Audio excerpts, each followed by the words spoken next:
Good afternoon, and thank you for joining me on Healthy Living. Today, I'm Blessing AJ.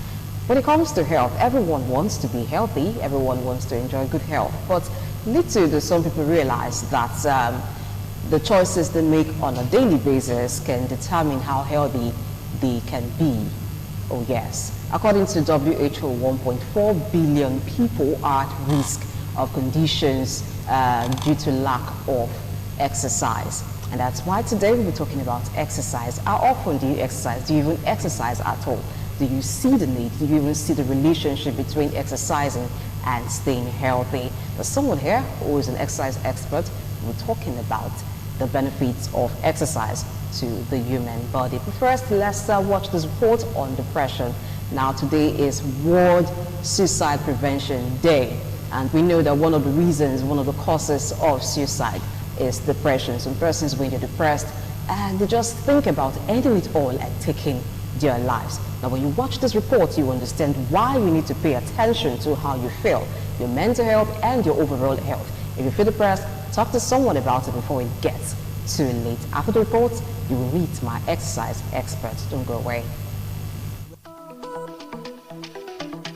Depression is a common but serious mood disorder. It causes severe symptoms that affect how you feel, think, and handle daily activities such as sleeping, eating, or working. To be diagnosed with depression, the symptoms must be present for at least 2 weeks. Some forms of depression are slightly different, or they may develop under unique circumstances such as persistent depressive disorder. Is a depressed mood that lasts for at least 2 years. A person diagnosed with persistent depressive disorder may have episodes of major depression along with periods of less severe symptoms, but symptoms must last for 2 years to be considered persistent depressive disorder. Perinatal depression. This is much more serious than the baby blues. Relatively mild depressive and anxiety symptoms that typically clear within 2 weeks after delivery, that many women experience after giving birth. Women with perinatal depression experience full-blown major depression during pregnancy or after delivery. The feelings of extreme sadness, anxiety, and exhaustion that accompany perinatal depression may make it difficult for these new mothers to complete daily care activities for themselves and or for their babies. Psychotic depression. This occurs when a person has severe depression plus some form of psychosis, such as having disturbing false fixed beliefs, hearing or seeing upsetting things that others cannot hear or see.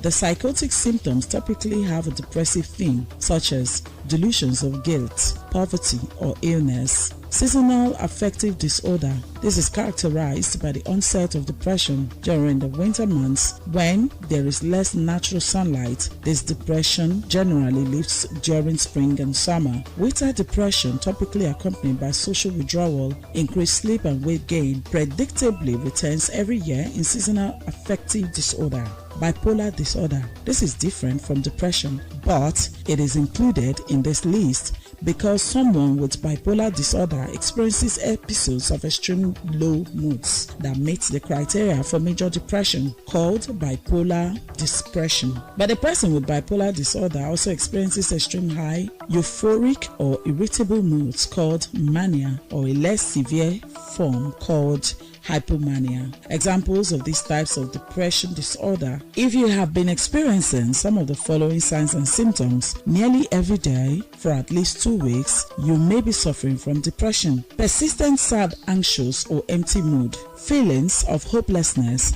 or pessimism, irritability, feelings of guilt, worthlessness or helplessness, loss of interest or pleasure in hobbies and activities, decreased energy or fatigue, moving or talking more slowly, feeling restless or having trouble sitting still, difficulty concentrating, remembering or making decisions, difficulty sleeping, early morning awakening or oversleeping, appetite and or weight changes, thoughts of death or suicide attempts, aches or pains, headaches, cramps or digestive problems without a clear physical cause, and all that do not ease even when treated. Not everyone who is depressed experiences every symptoms. Some people experience only a few symptoms, while others may experience many. Several persistent symptoms factors in addition to low mood are required for a diagnosis of major depression, but people with only a few but distressing symptoms may benefit from treatment of their subsyndromal depression. The severity and frequency of symptoms and how long they last will vary depending on the individual and his or her particular illness. Symptoms may also vary depending on the stage of the illness. Depression is one of the most common mental disorders in the U.S. Current research suggests that depression is caused by a combination of genetics, biological, environmental, and psychological factors. Depression can happen at any age, but often begins in adulthood. Depression is now recognized as occurring in children and adolescents, although it sometimes presents with more prominent irritability than low mood. Many chronic mood and anxiety disorders in adults begin as high levels of anxiety in children. Depression, especially in midlife or older adults, can occur with other serious medical illness such as diabetes, cancer, heart disease, and Parkinson's disease. These conditions are often worse when depression is present. Sometimes medication taken for these physical illnesses may cause side effects that contribute to depression. Risk factors include personal or family history of depression, major life changes, trauma or stress, certain physical illnesses, and medications. No two people are affected the same way by depression, and there is no one-size-fits-all for treatment. It may take some trial and error to find the treatment that works best for you. Beyond treatment, here are other tips that may help you or a loved one during treatment for depression. Try to be active and exercise. Set realistic goals for yourself. Try to spend time with other people and confide in a trusted friend or relative. Try not to isolate yourself and let others help you. Expect your mood to improve gradually, not immediately. Postpone important decisions such as getting married or divorced or changing jobs until you feel better. Discuss decisions with others who know you well and have a major objective view of your situation. Continue to educate yourself about depression. Talk to someone today.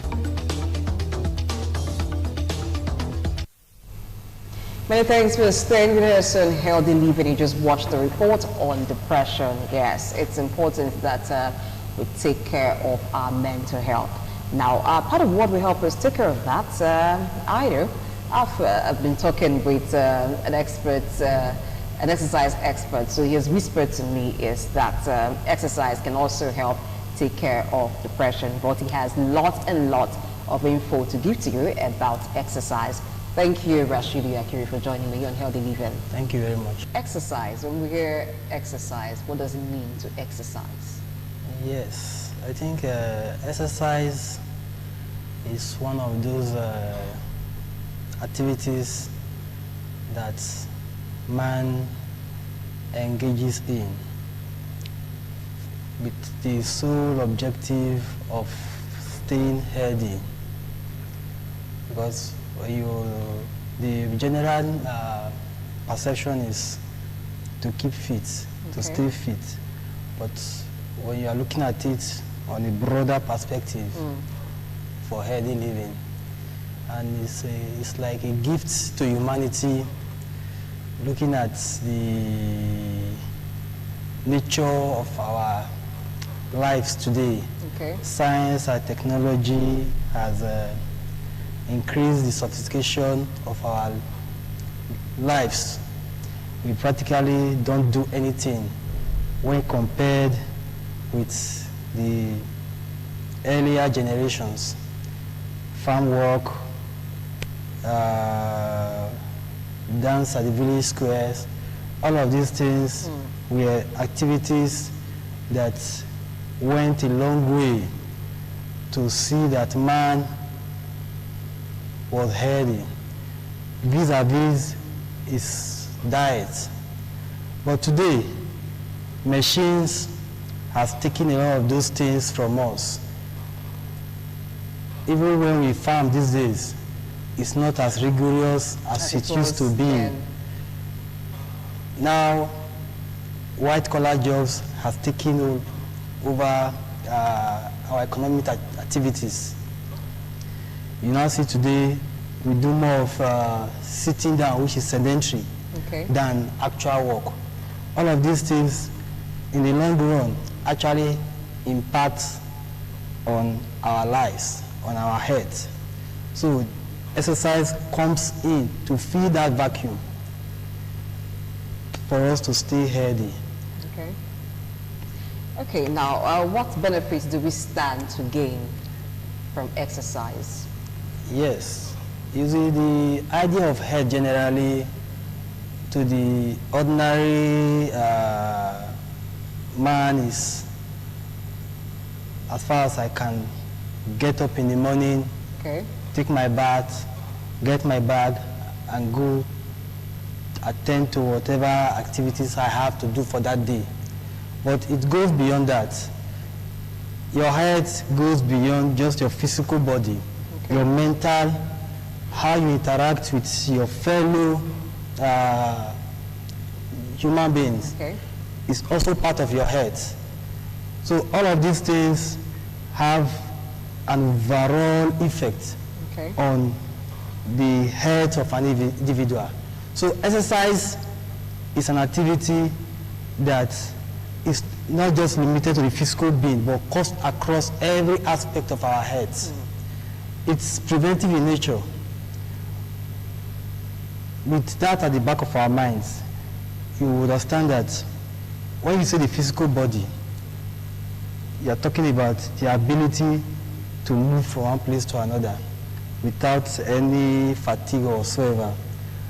Your mental health is there too. So exercise has a way of improving your mental ability. Studies abound all over that when you engage in exercises, your recording capacity is improved. Even in little children, it even affects their intelligence. When they engage in exercises, you find out that they do better in school. Socially, somebody that engages in exercise now has the potential to interact better than somebody who is to himself. So these are the effects of exercise. Now, before we talk about who can exercise, because you mentioned children. Now, a lot of persons would think children don't need to exercise because they engage in lots of physical activity, they play, and then that would be enough exercise for them. You also mentioned that exercise is preventive in nature. What do you mean by that? Yes. You see, a lot of diseases today that are social in nature. When I mean social in nature, they have to do with our lifestyles. It has been discovered that the only way to prevent these diseases is through exercise. Furthermore, even degenerative diseases, exercise has a way of reducing the effects. So therefore, if you don't exercise, it affects even your aging process. So that is why I say it's preventive. When you exercise, it's even those issues that will ordinarily accompany your age, it will delay them. It will delay the onset. Even when they are there, the manifestations will not be that too obvious because you exercise. That's why you find out that some people will tell you that they are looking younger than their age. And when you ask them the secret, they'll tell you because I exercise. It's not just because they exercise, it's because of the effect of the exercise. That is why they look that way. But for children, you see, the truth is that ordinarily, by the way our environment in this part of the world has been defined, it is communal in nature. But over the years, particularly in the last 2 decades, find out that the lifestyle of Africans is gradually tilting towards that individualistic approach. You're by yourself. Yeah, you are on your own, everybody on his own. So this thought is gradually eating up even into our daily activities.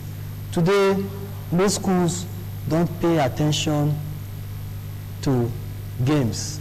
Okay. That is why you find that most schools, they don't bother even without a playground. They tell you what is important is what these children are taught in the classroom. Okay. And they've forgotten that even the play itself is part of the development of these children.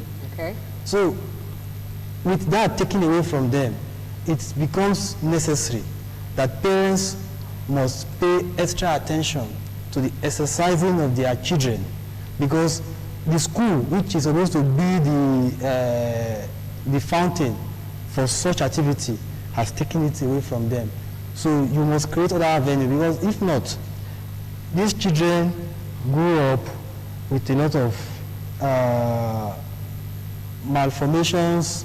Find out the child complains about pains, Okay. about even how the child relates with his or her schoolmates is also affected. So not exercising can also affect children. Yes, it can affect children too. Well, let's talk about adults now. At what age can one stop exercising? Or is it something that is lifelong, so long as the person is alive, you continue to exercise? Yes. The elderly, they need to exercise. Yes, yes, they need to exercise. That is where the experts come in. Okay. The exercise physiologists, the physiotherapists, they come in there. Because you find that in most of our gyms today, it is just general. The program is general. Whether you are aged, you are a kid, you are a youth, it's general. So everybody does the same thing. And it is natural that the effects will be different Okay. when compared to a structured exercise. For example, now, older people, they have their own type of exercises. Okay. Because at that point in time, the tissues, the muscles, they are not as strong as a young adult in his 30s or 40s exercising too. So you must design their own exercise program to cater for that stage of their life. Okay. So, Can exercise be too much? Can one over-exercise? what I would tell you is, it's never too much. It's never too much. Yes, it's never too much. There's a difference between when you say you are exercising and when you are training. There can be overtraining, but for exercise, it's never too much. Okay. Now, for exercise to have effects, for it to give the body maximum benefits, must it be deliberate, or it's something that you can even do in the course of your work? Like according to the World Health Report, that WHO report that says 1.4 billion people are at risk of conditions due to lack of exercise. That report also says that people in low-income countries are not at much risk, though they need to exercise, but because of their daily routine, you know, maybe walking some distance before you get to work, and maybe some who still engage in farming and all other things, you know, they don't have so much of a sedentary lifestyle like those in the developed nations. Now, do they still need to exercise in addition to their lifestyle, in addition to what they do on a daily basis? Of course, they need to. Because, like I said before, your health is not just your physical well-being. Okay. Your emotional, your mental, social interactions. Okay. It's also part of your health. For those persons in the low-income countries, particularly in West Africa, Okay. sub-region, is it because of the rigors of their daily activities? Though they are not, the consciousness that they want to exercise is not there, but naturally they get some of the effects of exercise because of their daily activities. Okay. But the stress of those activities affects their social Okay. and mental well-being. So there's some So parts that has to be taken care of. some parts needs to also be taken care of. So therefore, for a man who treks an average of 2 hours in the morning before he gets to where he is going to, before he gets to his destination, returning back, he has to trek the same distance. Naturally, he would be his still muscles will be toned, Okay. because yes, it's undergoing a process. But this frustration of that long walk Okay. cannot be taken away from him. So it is the accumulation of these frustrations. Okay. That is what you now see. If not properly managed, the person slides into depression, Okay. and before you know, begin to contemplate suicide. Okay. Okay, now, for exercise to take place, can it be done anywhere, anytime? What part of the day is best for exercise? Let's start with that before we get to the place. What part of the day is best for exercise? Any time of the day is okay for exercise, Okay. depending on your own schedule. Okay. That is why exercise is something that is personal.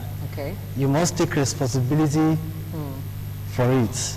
Okay. It's not something that you need someone To drive to you. drive you to.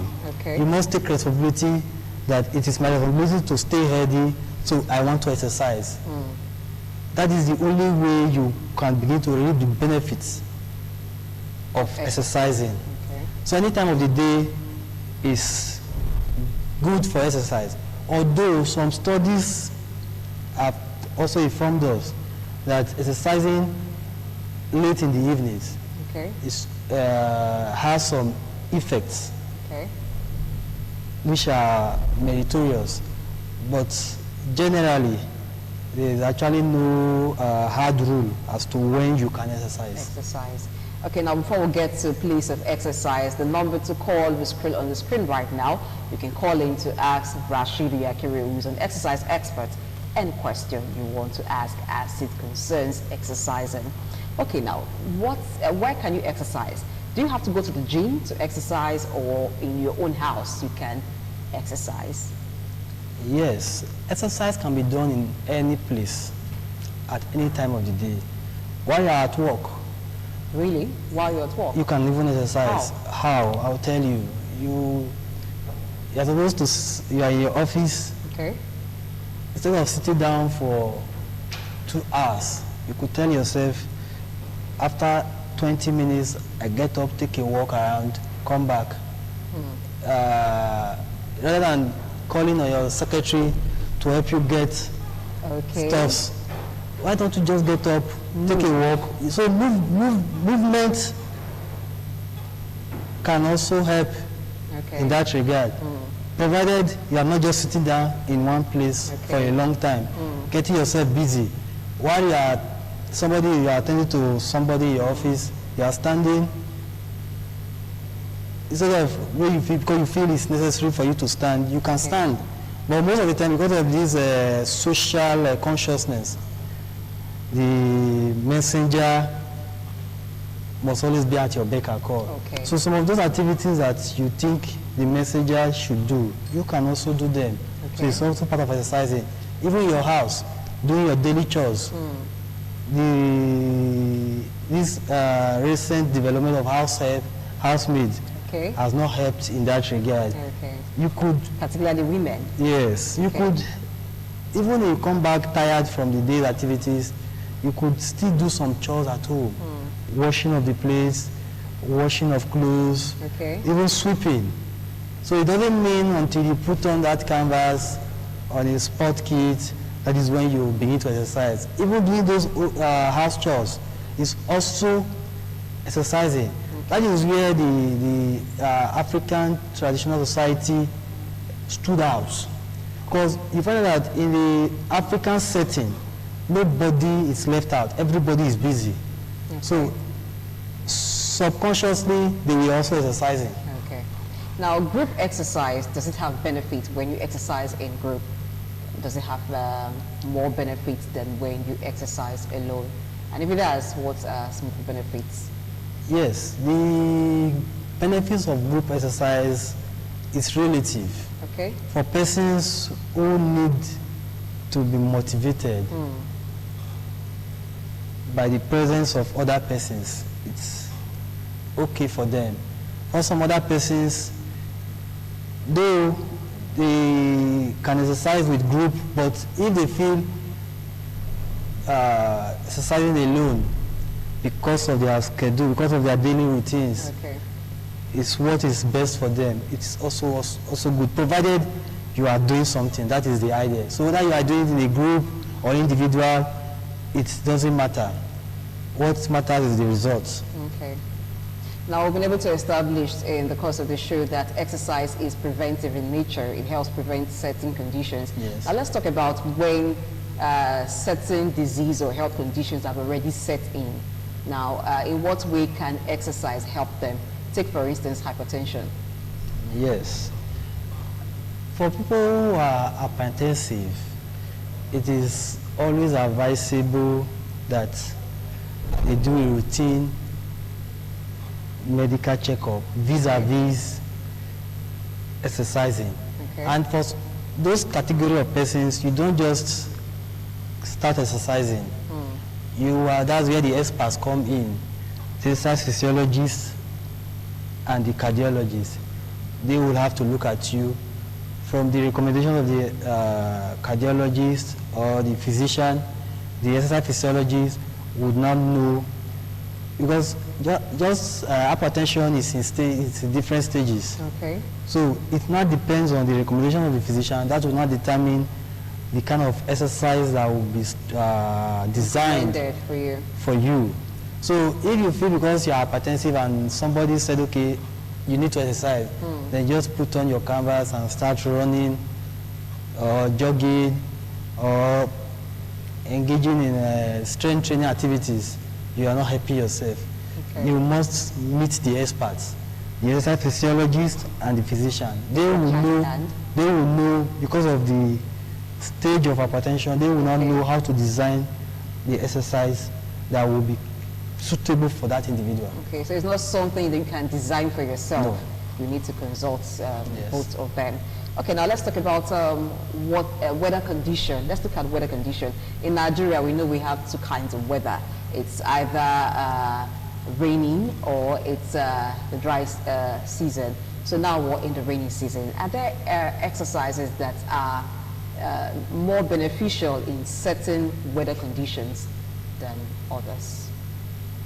Not really, but there are exercises that you can do because of the constraints that are imposed by these weather conditions that you can do that will also give you the same benefits that you ordinarily would do, most especially during the dry season. Okay. Now, in this part of the world, it's raining. Okay. So it will not be that convenient for most persons to put on their canvas, get their bicycles and start exercising. But you can do some indoor exercises. Floor exercises are there, push-up, sit-ups, plank exercises, all of these can be done indoor. Then for those persons who can afford it, the treadmill is there. Okay. So even if you cannot afford the treadmill, just walking within the perimeter of your sitting room can also create the same effect. Okay. So you don't need to, the excuse of weather is ruled out if you are actually conscious about exercising. Okay. What are the general rules of exercising? What are the do's and don'ts? Yes. In exercising, like every other activity that man engages in, there are rules and don'ts. Okay. The first rule is, before you begin to exercise, there should be a proper medical checkup. Okay. A complete medical checkup. There you will know if this person is managing a particular ailment, because some people could be having a condition, a disease condition, but they may not know. No, okay. Particularly in this part of the world where medical checkup It's not something people do ordinarily, except there's a condition that takes them to the hospital. Yes. So the first thing is do a complete medical checkup on yourself. Okay. So you know if there are issues. So that will even help the exercise physiologist or the instructor to design your own exercises for you. Okay. So 2, you must ensure you put on the right equipment. Okay. For example, the footwear. Okay. Most persons feel that provided it looks sporty, then it can be used for Then it's exercise. It is not always the case. Okay. Footwears for fashion are different from footwears for exercises. Okay. So these are issues that must be looked at. Then 2, you must ensure that while you are exercising, if you are just beginning to exercise, Okay. you must ensure that there's somebody beside you, an instructor Okay. or an expert, Okay. in case there are complications or there's need for first aid. The person quickly administers it. Remember, over time we've heard cases of people slumming while they were exercising. So these are measures that have been put in place to prevent it. Then fourthly is before you exercise, you must ensure that the environment is safe for you. It's not advisable to to exercise while it's raining. Okay. And you exercise outdoor. Yeah, you're exercising outdoor, it's raining, it's not always advisable because the ground is wet. Okay. It's slippery. Okay. Also, when it's a very hot day, you want to exercise, you could suffer from heat exhaustion, Okay. which is a result of dehydration. Okay. So all of these things must be checked. And lastly, you must ensure that you do what you can do. Okay. When I mean do what you can do is you don't impress anybody while you're exercising, because it is very common today. You find persons going beyond their threshold because Mr. A is doing, so I think I can do it too. No. Okay. Everybody has his own capacity. So exercise intensity is relative. Okay. And I think that happens a lot with people who want to lose weight. And sometimes they go into some exercise program and the comparison is there. Maybe because they've seen that this routine has worked for Lady A. And so Lady B wants to get into that as well. She's not getting as much results as she wants. So she keeps pushing and pushing even beyond a threshold, beyond her capacity. Okay, this trend of going online to watch exercise videos by different gym experts, different people who run exercise programs, and then trying it on your own at home. Is it safe? Or should one consult an exercise expert before you engage in any exercise routine at all? It's always advisable. You see, most of those videos online are like dramas. When I mean drama, most of the times they don't show us the background. Okay. Because most of these persons that you watch on videos online, a lot of these persons may have been exercising for a longer time. Okay. A lot of these persons have a capacity that is not commensurate with that person who intends to be like them. Okay. So, and what you watch is just the exercise itself, but you are not aware if they are backroom staffs. Okay. First aider Who manage them? in case of complications. Okay.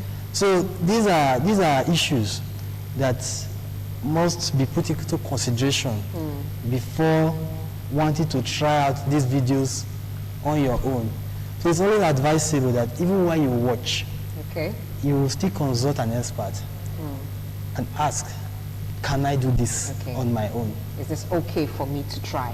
Yes. Okay. So the person, based on your records, based on the information he or she has about you, the expert will not tell you, okay, you can do it or you can't do it, or let's modify it to suit you. Okay. Now, doesn't that make exercising something that is difficult and expensive at the same time? Because if you have to consult your doctor first to certify that you're fit to exercise, and then you need an expert, exercise expert to design a program for you, wouldn't that cost money and discourage some persons from exercising? Yes, it's not expensive.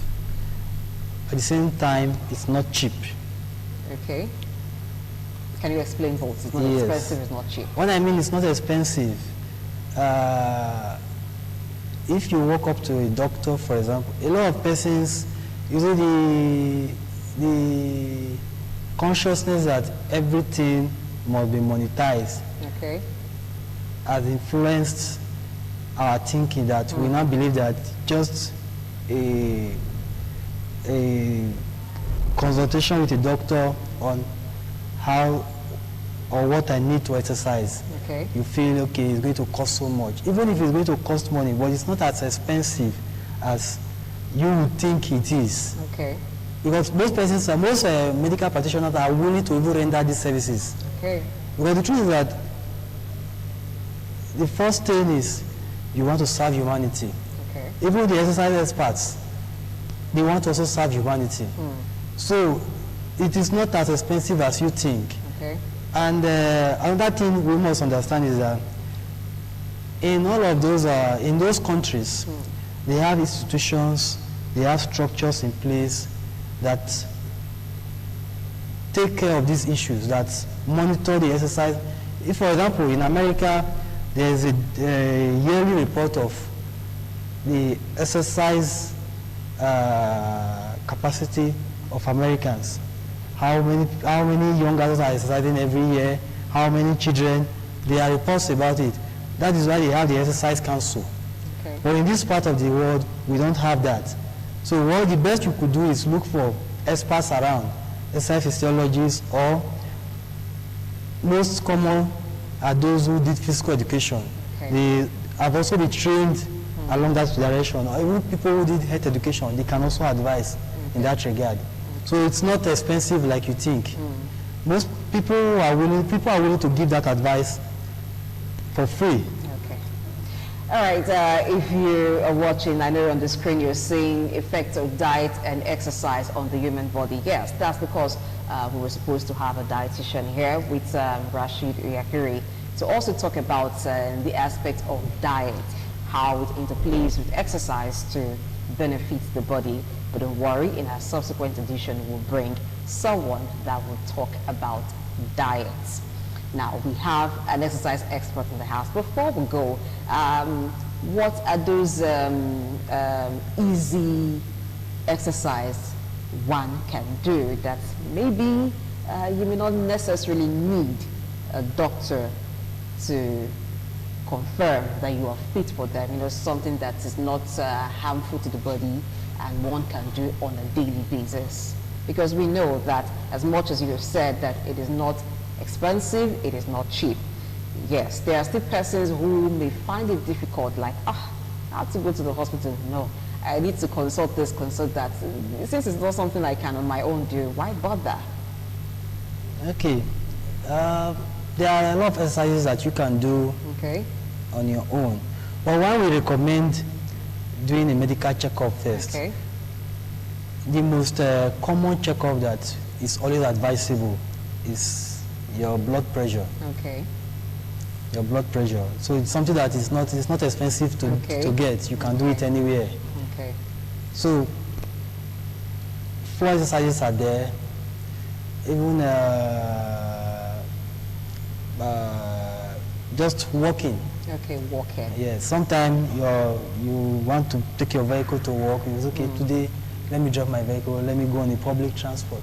Okay, so walking is one of the simplest form of Yes, exercise we can do. Yes. All right, that's all time will permit us to take today on healthy living. We've heard from Rashidu Yakiri, an exercise expert, the benefits of exercise to the human body. Now, for those who are comfortable from you leave the house from an AC house to an AC car, and then you go all around and every day, 247, that's your lifestyle. You do not even see the need for exercise. Well, according to what we learned here today, you are not doing your body any good. So the simplest form of exercise is walking. Sometimes just park that car somewhere and walk some distance. Thank you so much, Rashid, for coming on the show Thank today. you very much. My name is Blessing AJ. Until next week, have yourself a wonderful week.